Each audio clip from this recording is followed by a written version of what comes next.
Hello and welcome back to Europa Universalis 4 with me, Pew Pew Choo Choo. In the last episode we took a look at colonization, actually a ton of colonization, and we essentially left off doing a little bit of research and a little bit of trade, so we will continue doing that today. One of the things that I noticed was that our trade fleet actually, my mistake, I actually didn't put this on to increasing our trade power in Sevilla, and that's kind of why it has been sagging inside the recent times. So if I actually put it back on, you'll see that there is a noticeable jump in the amount of trade income that we make there. So what we will be doing today is we'll be looking more into the trade, and we hope to be able to really supplement our treasury's income right now through the use of the trade system. So currently, going back, I believe we've already taken a look at our incomes and expenses, but essentially the vast majority of our money comes from taxation, with trade being in second and production in third. My goal for this episode is to essentially boost our trade income to our current taxation income. So with that said, we will be essentially trying to do that right now. Anyhow, our current trade setup is that we essentially produce a large amount of various different goods: sugar, tobacco, coffee. How much is coffee worth right now, actually? Coffee is going for about 5.04 per unit. So what we plan on doing is that we essentially want to collect resources here, build up our colonies even further. I can't see a population on the little provincial tab right here. However, we will be generating essentially more and more trade income as time goes on due to technology and potentially us building production facilities here. But anyhow, those goods are going to be essentially shipped overseas to the Ivory Coast, and then they will be moved up around the coast until it reaches Sevilla, which then we will essentially collect money from. So what we plan on doing is we want to increase our trading power, represented by the top value here. The bottom number is actually the amount of money, potential money inside the node. So what we want to do is we want to essentially build up trade power this episode by building more of these trade bark ships, as well as possibly expanding into Fez and these Moroccan / Algerian lands. Now that we have decent missionaries, we are able to convert these provinces much easier, so grabbing a few holdings here to really dominate inside the trade market would be very, very helpful. So with that said, right now the easiest thing we can do to influence our trade is to actually build some more of these trade ships. We currently have 6 out inside the open seas, and we have a ship, or rather a naval force limit, meaning the maximum ships that we can have is 47, and we currently have 26, so we will be able to build quite a large fleet here, and we are essentially going to put our 200 some units of dinars, I'm just going to call them gold coins from now on, into trade like that. And another thing that another thing that we've looked into is that we have a personal union with Aragon, and we have had this union for about 50 years now, so we are actually able to integrate them into our country. Likewise, we might be able to even integrate Portugal into our country in about 20 years. Aragon should be done its integration in about 10 years, so once that finishes, we will actually have all of these holdings along with Aragon's military as well. Very, very helpful. However, we do lose some legitimacy, which will impact us a little bit, but it will not be too severe. In the meantime, we're just going to essentially finish building up all of these ships. We're just going to wait until they have been completed, and it looks like they have, so we will essentially grab these. I'm going to move them all into one location, so let's do something like that. And we will form another trade fleet. What I think I'll do is that I'll actually hire a admiral, because if you remember, having an admiral with good maneuver actually increases the trade potential there. So we're going to roll the dice twice, and we actually have generated a good admiral with a lot of maneuver, which will help us increase our trade income even more. So just to demonstrate, what I'm going to do is I'm going to switch this onto the trade panel. We're currently we currently have almost 70 trade power without our fleet. When we have our fleet here, that will jump up to 128. And pause the game some more. Bring the ships back to shore, grab them, combine the fleet, add the admiral, and let's see how much it jumps up here. So it gives us quite a little bit of a sizable bonus, and now we are the dominating trade power here. And if we look into our economic tab, you'll see here that trade has actually jumped up from, I believe, either 7 or 8 into 13.46, giving us an absolute ton of money being generated. So now we're able to maintain our army fully, as well as have more than extra income to spend. Spain is really picking up the pace here. We kind of had a bad start with some poor kings, but now that we're starting to roll out with some decent kings and whatnot, we should be able to really pick up the pace here. I'm actually going to hire a conquistador as well, and assign him to this column, so then we can explore up to Mexico. And in addition to that, I think I'll actually, no, we can't convert any of these locations. Let's go and handle overextension. No, it doesn't look like we have any overextension, although we do need to start making some of these colonies cores.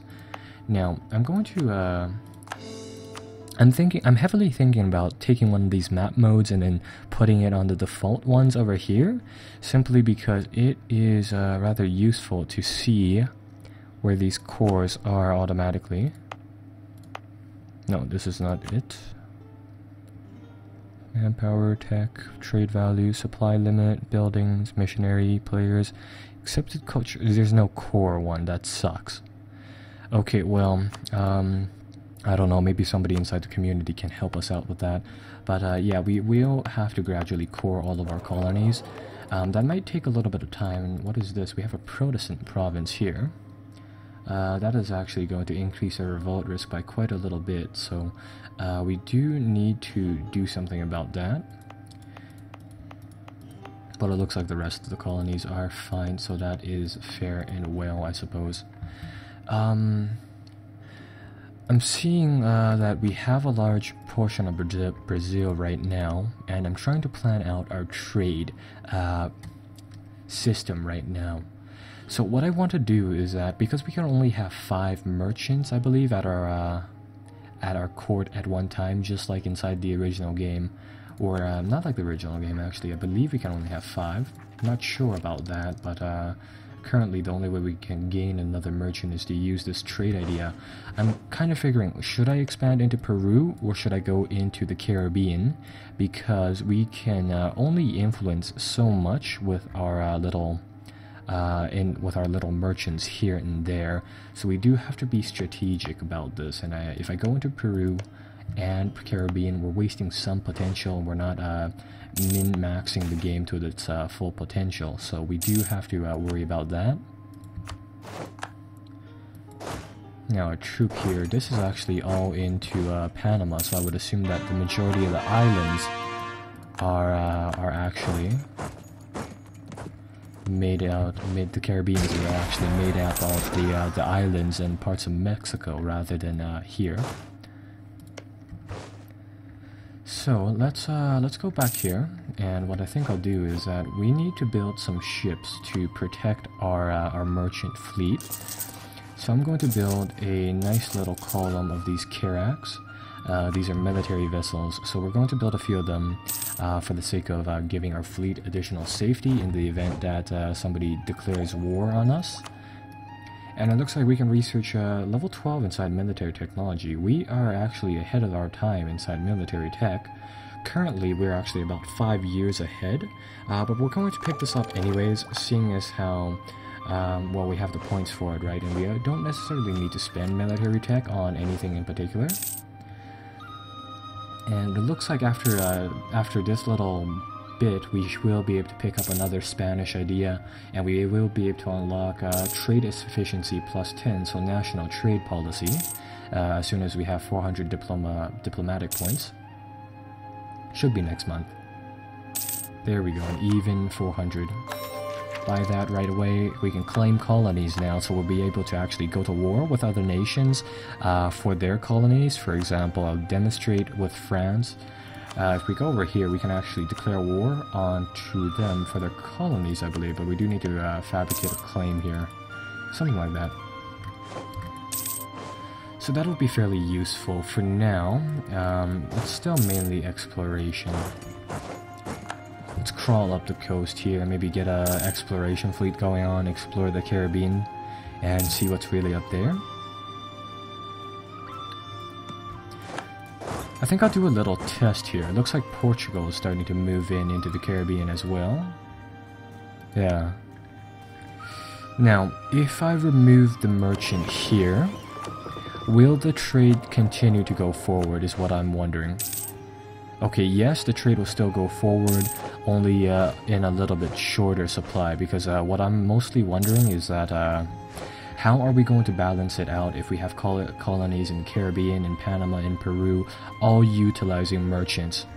Well, I believe the majority of the trade here is automatically, or rather all of the trade is actually shipped away from the looks of it. So we have 44 trade power inside Brazil, and the trade value of the node is 0, and from the looks of it, it generates 5 or 4.43, but it ships out that much. The only reason it was shipping out 5 point something was because our merchant, if we go back to the trade tree right now, you'll see that we have trade efficiency 25% and trade income 25%, and I assume both of these things affect how much we can move, and I believe the trade income actually is a kind of like a tax modifier. It'll increase how much we actually earn from here. So, you know, we can go without a merchant, but I will apply him here simply because we haven't found any other trade points just yet. And I'll get our expedition over here to actually continue going forward and seeing what's up. Should probably also expand inland. Apparently the northern Amazons and the southern Amazons here are actually non-expandable, so we are almost done for Brazil in terms of expansion actually. Send one colony here, one here. Do we have any more colonies? Let's see. Yeah, this tile's a little far away. I think I'll get our fleet, or get our little army to protect that tile. And here we should be able to crawl up a little bit more. Just like that. Perfect.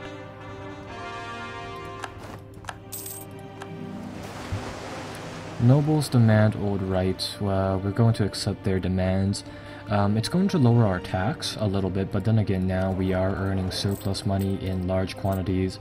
Our inflation has actually been going down for a long time, despite the fact that we're generating so much revenue. So I'm willing to suffer a little penalty to our taxation for a little bit of a modifier to our revolt risk, lowering the chances of rebellion. And with colonies, one of the things that may happen is that you do have the chance of having a rebellion from your colonists over tax issues, so it is actually beneficial to do that. And besides, currently we're generating so much revenue off of these colonies, it shouldn't really be that big of an issue. Merchants are doing poorly. We're going to, guess we're going to suffer this little penalty, which is alright. Now, where can I get from? Can I get to Mexico from here? Is what I'm wondering, because it looks like we're going deeper into. It looks like we're going into Chile, instead of Mexico. Shouldn't be that big of an issue. We'll just explore the continent, see what's up. Let's buy another advisor for us here, so we'll get land limits modifier. Now, I do wish to be able to convert those Protestants to Catholics, simply because we do want to be able to do something like that, because they do actually increase the chance of rebellions. Even having people part of the Christian faith, even if they're just like a different branch of of that, it still gives us a revolt risk modifier. So I'm going to do this one. Embrace the counter reformation. So we will gain 2 missionary strength, but it will make it will make our buying technology a little costlier. And that's going to give us 1 push into essentially being able to convert people into our faith. My only question is it enough? And it is enough to convert Protestants, although not enough to be able to convert reformed people. So we're going to do that. It's going to lower the revolt risk of that province. So either way, that is good news for us. And can we pass anything else that'll help us out in that category? We can do this one, which will increase tolerance of heretics. And I believe what that will do is make it so then heretics will lower our revolt risk, despite the fact that they are a different type. I don't know. I'll have to do some research into that. I'll leave it as it is for now, though. And let's see how this is going. Ooh, we have found the Inca Empire. Okay, well that is good, because if you recall, we did finish up the or did we? Yeah, we have not. Once we finish the exploration ideas tree, we will unlock this. Ideas trees is perk, essentially, which is gaining permanent casus bellis against pagan nations being the Inca and other North American tribes, which will allow us to declare war on them essentially for free. With that being said, I mean, that will be a very, very powerful tool for us. And we will essentially be able to take over large swaths of North America with that, and then quickly essentially convert them to our religion, and then quickly swap their culture over, making that very, very handy. You know what? I don't know about this whole Mexico thing. My knowledge of geography in South America isn't the best, so I think I'll just colonize this tile and keep our exploration force there. And in the meantime, let's take a look at the Middle East, because if you recall, one of the ways that we can increase our trade power is to conquer the other tiles, part of this trade region, and effectively build provincial improvements there. And we still do actually have a core on, or rather a claim on Oran. So what I'll do is I'll switch this over here, take a look at Morocco, see who they have alliance with. It looks like the Ottomans are the defender of the Sunni faith. So let's see. They are against a war. They are part of a war with Georgia, apparently. Well, yeah, this is definitely going to be a problem trying to take them on.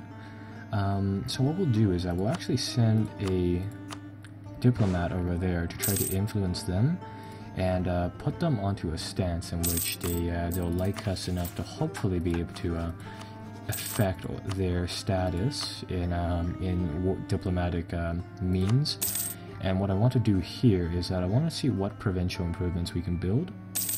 I think I'll lay down a few more temples.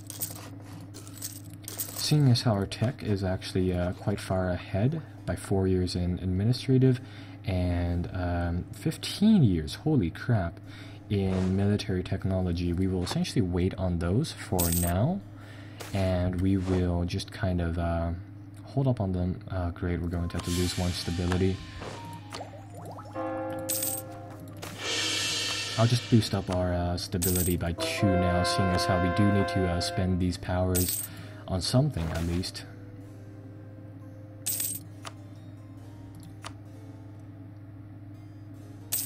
Now, in the meantime, let's take a look at our army and let's see what we can do about it. Because we also have 4 missionaries here out of the 4 available, and I'd much rather get them to be doing something and, actually participating inside our nation rather than sitting inside a pool. So I am heavily considering invading these people over here. It'd be actually nice to have some more diplomats right now as well. So what I think I'll do is that, let's see. What did I want to do here again? I forgot. Alright. I wanted to take a look at our military, and I want to see what other units we can essentially build. apparently we don't get any better cavalry until we hit level 14 in military technology, so we're going to focus back on infantry, and let's switch all of our infantrymen onto the free shooter infantry. These guys are purely offensive units from the looks of it, actually. Would it be better to go with free shooter infantry, which have 3 fire on defense, but no attack on offense in terms of fire, and go with high morale and high shock in the offense, or would it be better to go with Tirico infantry? Well, I think to me, I mean, attacking is the key here, so I think we'll go with free shooter infantry, and that'll drop the morale of all of our units by a little bit, but it should be fine. How many points are we getting inside this category anyways? Not that much, but it should be fine. What I'm going to do is that we're also going to expand our military here in a little bit. We're going to take a look at our inventory, or our economy. There we go. Economy tech. We're actually going to lower our army maintenance for the sake of actually expanding it. And we will collect taxes. It's currently July, so we'll wait 6 months, and that should bring us ample enough taxes to spend on a military force. Let's actually collect all of these cog ships, form them up, and I'll bring those guys back. One of our diplomats is busy integrating Aragon, which is actually going quite swell. It's at 58.8%, so we're almost we're more than halfway done. Constantinople, we're in decent relations with the Ottomans, and what I plan on doing is that I want to go to war down here with Algiers.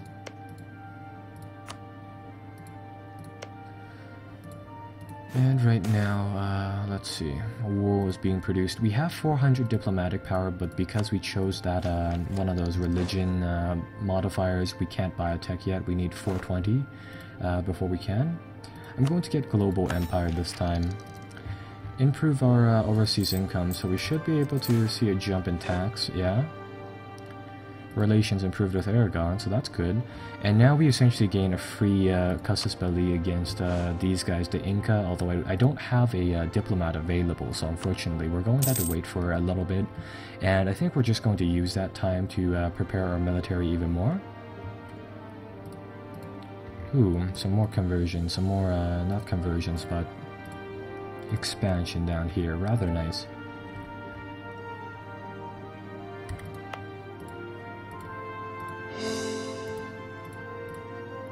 Again, just making these provinces cores so they will be loyal to us, making, hopefully we'll be able to see actually like a completely Spanish South America, which would be rather cool.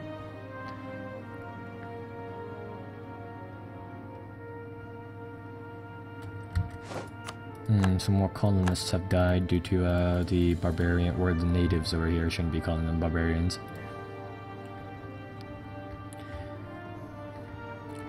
You know what, I think I'll actually ship over a armed force with these cogs over to South America for the conquest of the Incas. So let's get our 2 divisions here, and let's get them to explore the interior here a little bit more, and I'll just give them a crazy little loop-de-loop path like that. In the meantime, we're still accumulating funds, and what I'm going to do is that I'm going to spend those funds on, ooh, manpower too. I'm going to spend them on a few things. We're going to start building up some training facilities for our army to use.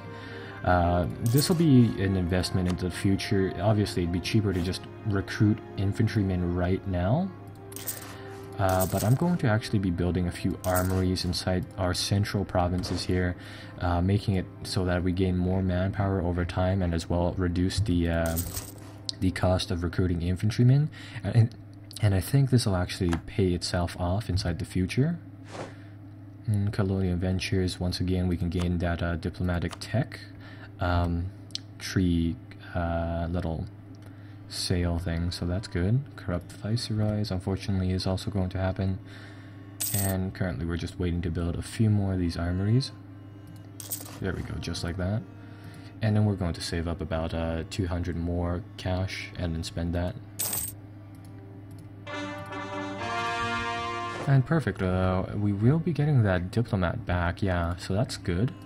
And we'll get him to forge a claim onto this tile right here.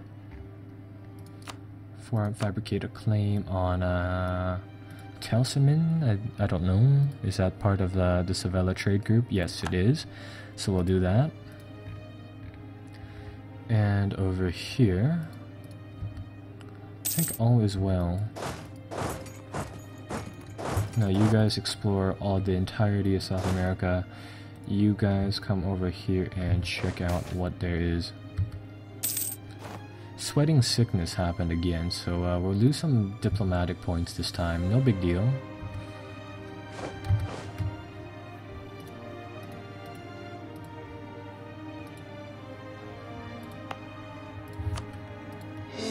These colonies are really becoming self-sufficient at an alarming rate. I mean, I'm actually complaining about the rate of colonies that in the rate that our colonies are being formed, because I have to do all of the micromanagement of claiming them as cores.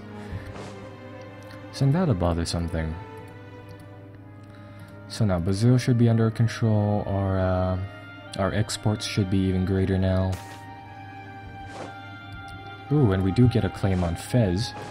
So as soon as we make this claim up, we should be able to take 3 provinces from Algiers and really go from there, which will be really, really nice. Give us a bonus to trade even more. More natives.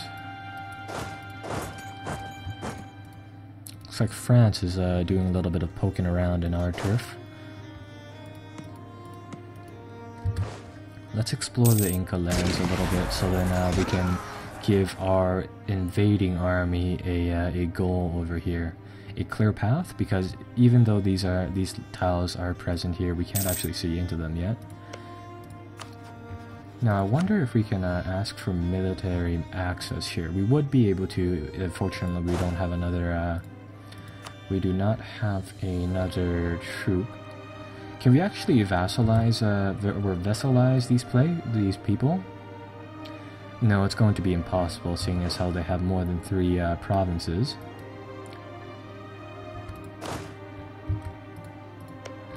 Let's take a look at the trade map again. So Peru encompasses all of this. Take a look at their army too. From the looks of it, they have 9 units. Ooh. Ooh, this is nice. Perfect. Integrating Aragon. So,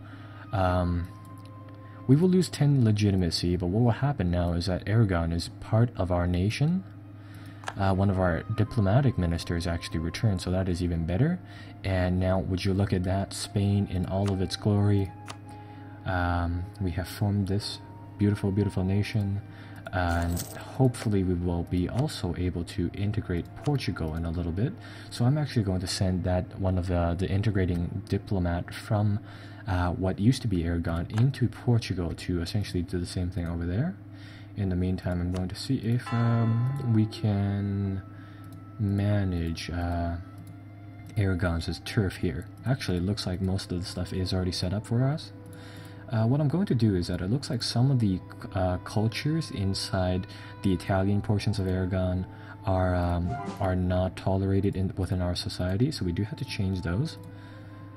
So yeah, we're going to spend some diplomatic power to switch them to our culture, reducing the revolt risk, making them less like, or reducing the revolt risk. So that'll be that. And nobles' power grows.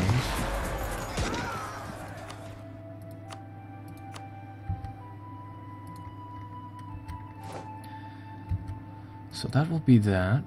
We can't cross into the Amazon, so we can't scout out this region nice and proper, unfortunately. Plague happened. We can pay in some money to resolve the plague, I guess. What should I use all these diplomatic points for? Alright, we were saving them up. That's what I was doing. We're going to use them to convert Incas' territories into cores. So we're going to stack them up. In the meantime, colonial savage attacks. Let's build up a force of troopers here now, so produce 9 land units for now, so we're going to assemble a force just like that. And I believe one force will be enough to conquer the natives. How do we have 93 ships? Oh right, forgot about that. We did inherit the fleet of Aragon. And I think what I'll do is that I'll actually disband some of these, no, none of these ships. This is our trade fleet. This is our other trade fleet, which I'm actually going to send to this place now. What ships can we disband? Because we're over that limit, and because we are over that limit, we do suffer a penalty. This was one of Aragon's subsidiary fleets. This is also another one. This one, are we under the limit now? We're going to have to get rid of this one too. And this one as well. And that should put us under the limit. Yes, it does. Force limit is also over though, so that is rather unfortunate. That's why we already had an army here. So we're going to disband these 2 troops. Also this one. You'll see that the sprite here has actually changed now. It's not people with pikes and armor. It's actually with a musket now, so that's nice. And that'll put us nicely under all of our limits, so that is good. Jesus, is this a 34 transport fleet? No.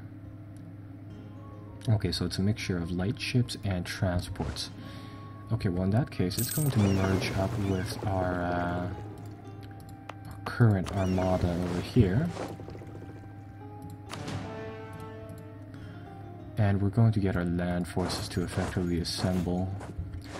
A little bit of bureaucracy happened, ladies and gentlemen. We have to rebuild some of the units that we have disbanded. My mistake. Shouldn't take very long though.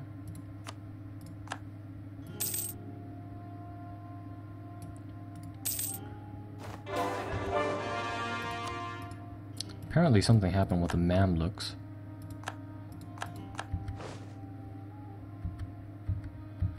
So that should make up a 15-man army. That's pretty good. And we're going to get them to board the boats. Forgot to equip these guys with a general though. So actually, when they get to the New World, they will have a general. It doesn't really matter. We have 2 fleets here. What is the second fleet? Oh, it's probably Portugal's. So let's get these guys transported over to Brazil, and then once they land, because our provinces over there are a core, they will be able to essentially assign a general there. And what is our military tradition like? 3.1, so it is not very good. But we did manage to recruit an alright general with 3 fire and 1 shock. I mean, that's not bad, but I mean, it's not great either. So I guess we'll get them to assemble here. I'm going to go to diplomatic relations here. Get our people a military access treaty with the Incas, so then our conquistadors will be able to scout them out. And that event that I skipped through really quickly, it was about, I believe, what's it called? The Holy Roman Empire, so we don't need to, you know, see what they're doing. Ah, perfect, and we are set up for a war over here as well. Let's actually get our... Let's actually issue an embargo about them. Yeah, let's actually make these Moroccans and these other people our rivals. So let's come in here. Algiers, first one's going to be our rival. Second one is going to be Morocco in a little bit. And that will essentially make it so then we gain more prestige from conquering them, as well as make it easier to take out some of their lands, making that rather nice. And all of this should be ours in a little bit if we do manage to pull this off correctly. Another one of those merchant events.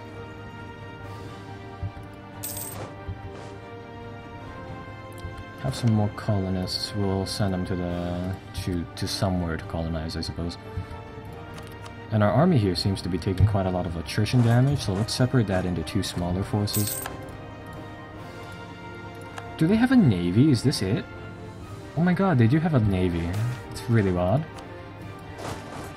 You know what? Since we're dealing with the there's no other European nation here, so I mean, even if I turn off the political map mode, it doesn't honestly matter. So let's go with this. I mean, the world map is pretty, and let us declare war on the Inca.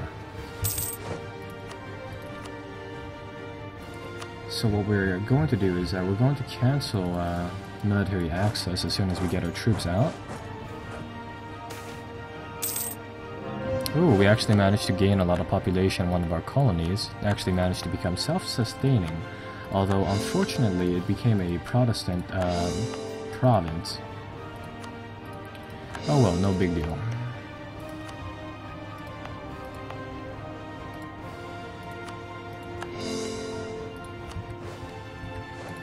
Now that we're out of their territory, cancel military access.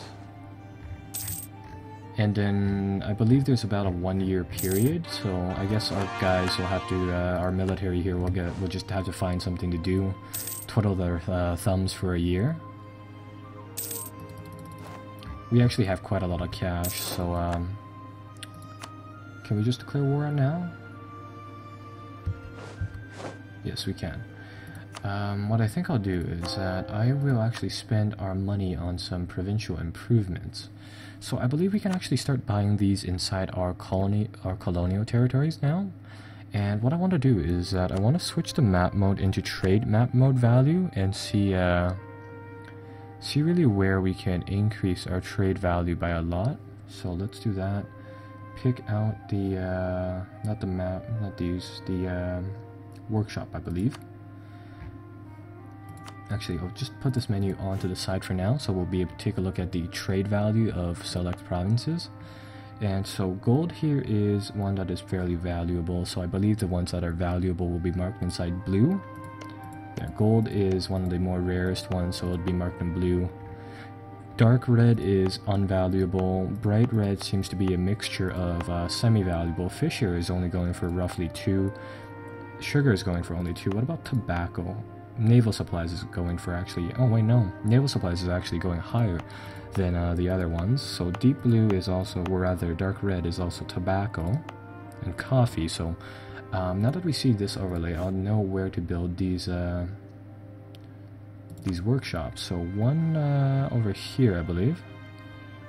Just double check. Yeah, one here, 3 here. We had to build the constable first, so we'll do that.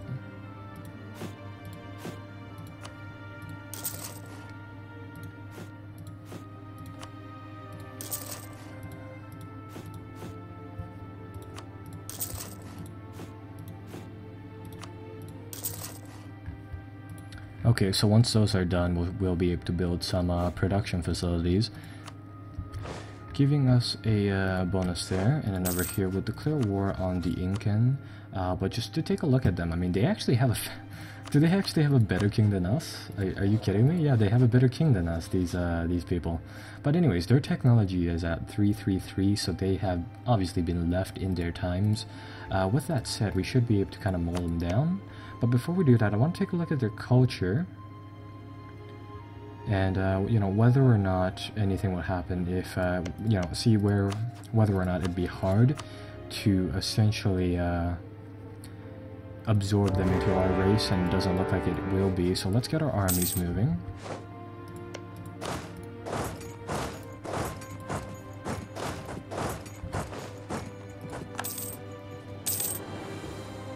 They actually have quite a big fleet at 9 ships. So we'll let those boys do their job.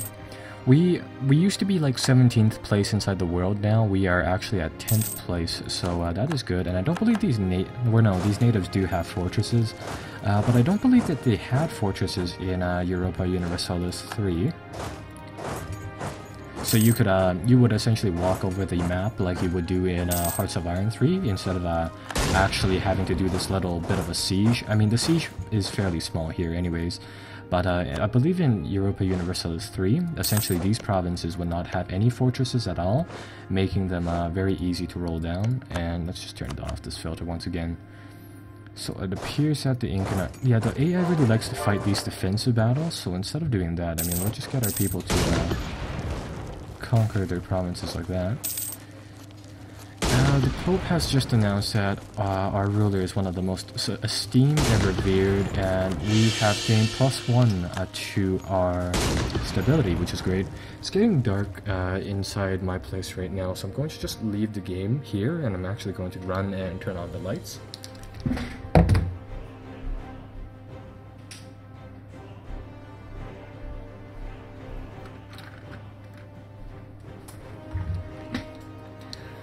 Okay, I'm back. Somewhere, the Incan military somewhere is somewhere. Oh, I see, they swing around our backside. Well, we plan on bringing our might to smack them down, so let's do so. Drop the hammer like that. Do a run away from the hammer. Nobody runs away from the hammer. There we go, and they were just annihilated like that.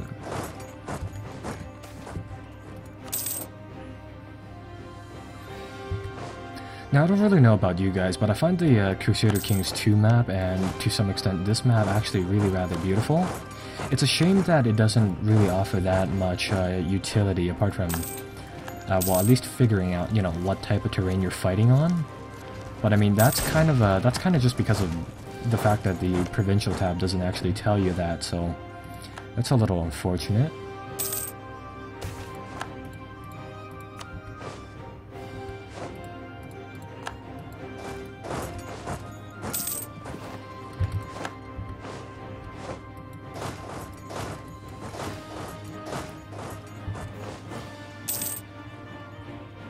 Oh no, we had to explore this tile. Oh, this guy is the explorer, so we should be fine there.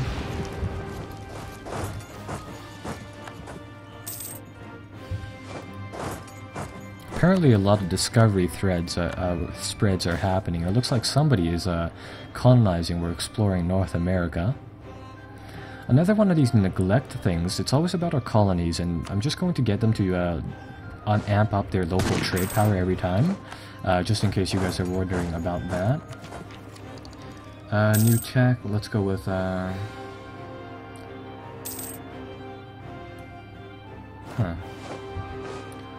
thinking about going with this new additional diplomats thing, but is this actually about diplomats, or is this just a +2 to our diplomatic relations?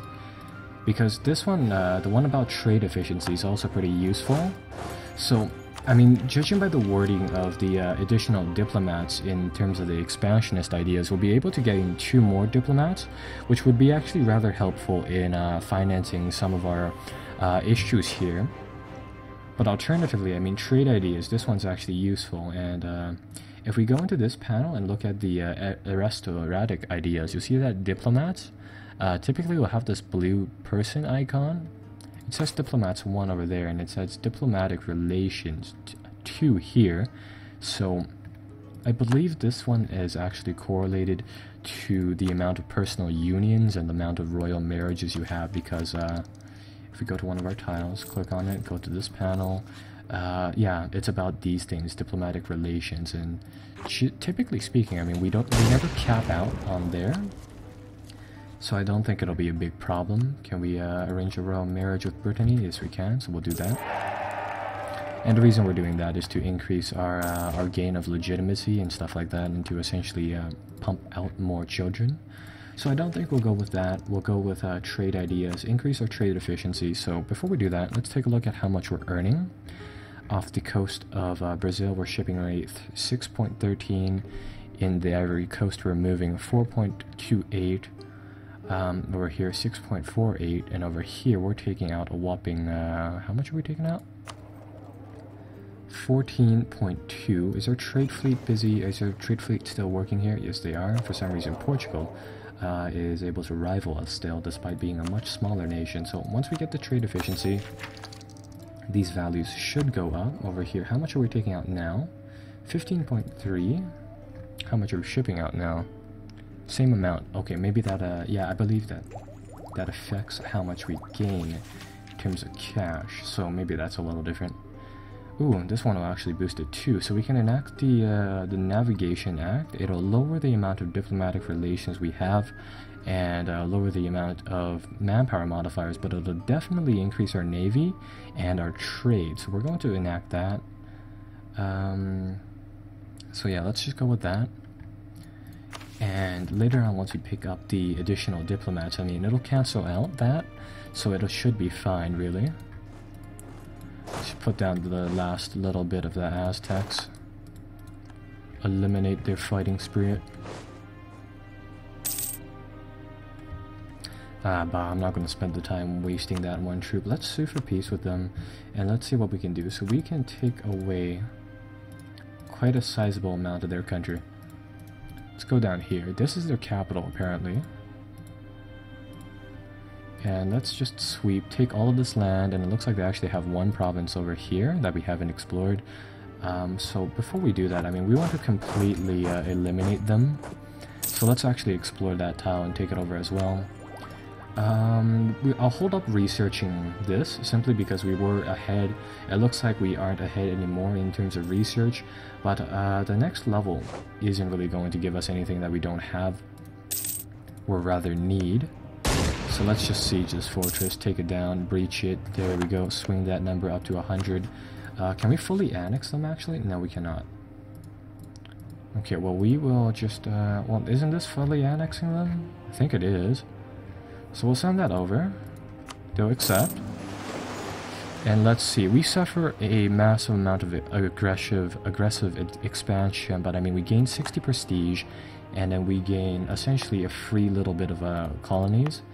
Now, looking at our neighbors, I mean, is anybody actually upset at the fact that we essentially, you know, bullied a bunch of natives? No, nobody's actually, you know, upset with us. So that is fine. And I'm actually going to go to Portugal here, and it looks like we can actually start enacting integration with them. So hopefully we'll be able to absorb Italy in a little bit. Oh no. We lost one of our merchants. Or at least I think we did. We still have 4 here. Oh wait, no, he just comes back into the queue, so my understanding of that was incorrect. So I think we just need to send him back to where he was. There we go. So we'll send him there. We'll keep up the stockpile of administrative power. Bear in mind that we can essentially stockpile up to 1,000 of each power, so we should be fine in that regard. And right now we'll suffer essentially some crazy overextension. Increasing our national revolt risk is the main thing, so we do need to solve this problem right away. And what we're going to do is that we're going to come over here and we're going to start switching these places. Because we have such good mercenaries, just look at all of the benefit, all of the religious modifiers that we have. We are able to turbo convert these provinces in 5 months. So with that said, all I'm going to be doing is for the next little while is I'm just going to be spending time inside the religion panel here.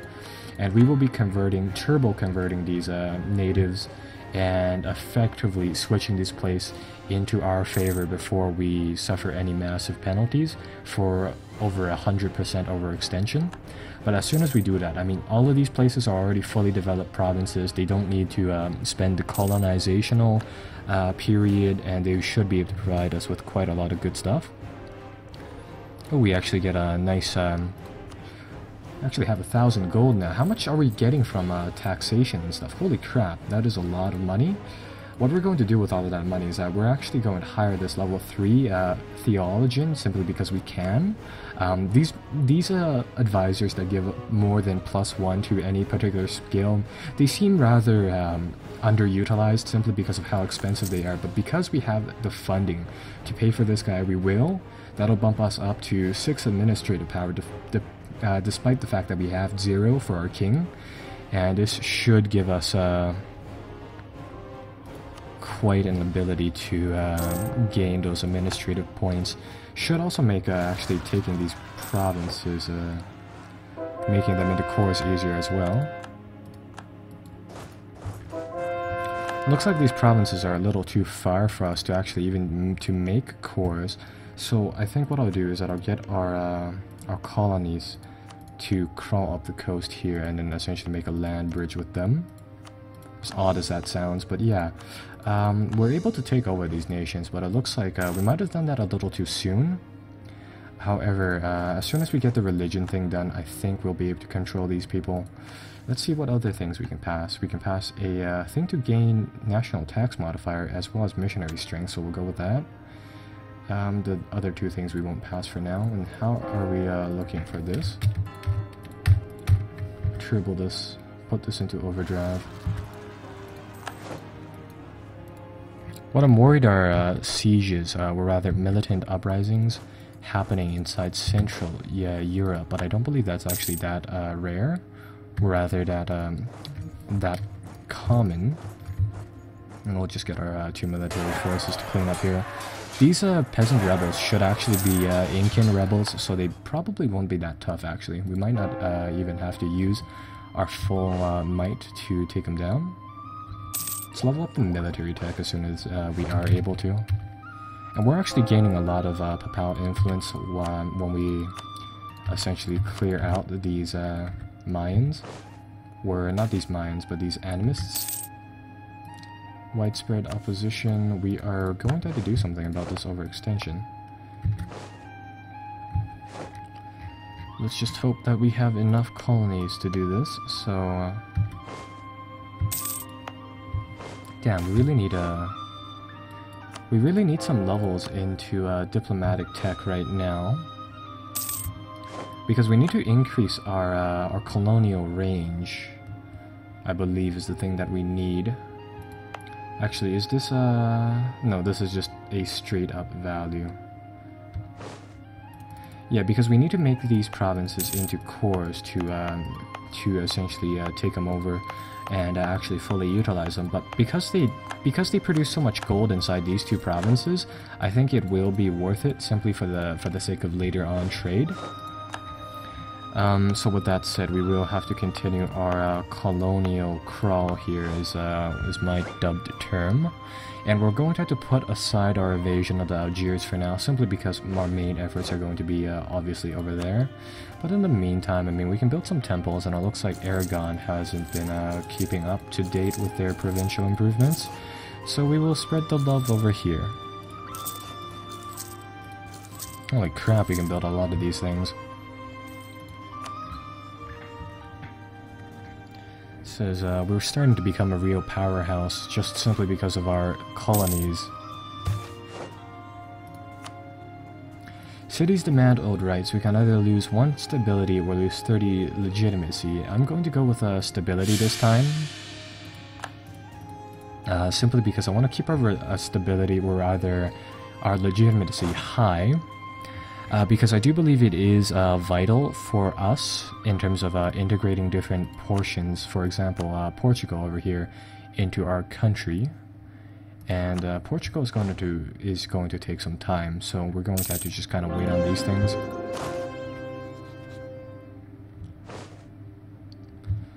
Now, how fast can we get this colonial crawl going? This is probably going to be a slow one. What if we go from the north over here? Can we get a colony? Okay, this is as far as we can go for a colony right now. So let's pluck one down right there. And we're going to do a 2-pronged colonial expansion thing where we're going to try to blitz the provinces down here from both above and from the south. And converting these provinces looks like they cost about 40 administrative points each. And it looks like a king transition. We have a son this time, so that is good. But the reason I decided not to take that legitimacy penalty, because if you noticed, as soon as we change from kings, our stability takes a hit and is now actually 56, quite low. So at least we have a good king now, an excellent king for our standards, and later on we will be getting a decent heir to the throne as well. And we have a ton of modifiers too. I think I'll end the episode here. I'll see you guys in a little bit. Be sure to like and subscribe as always.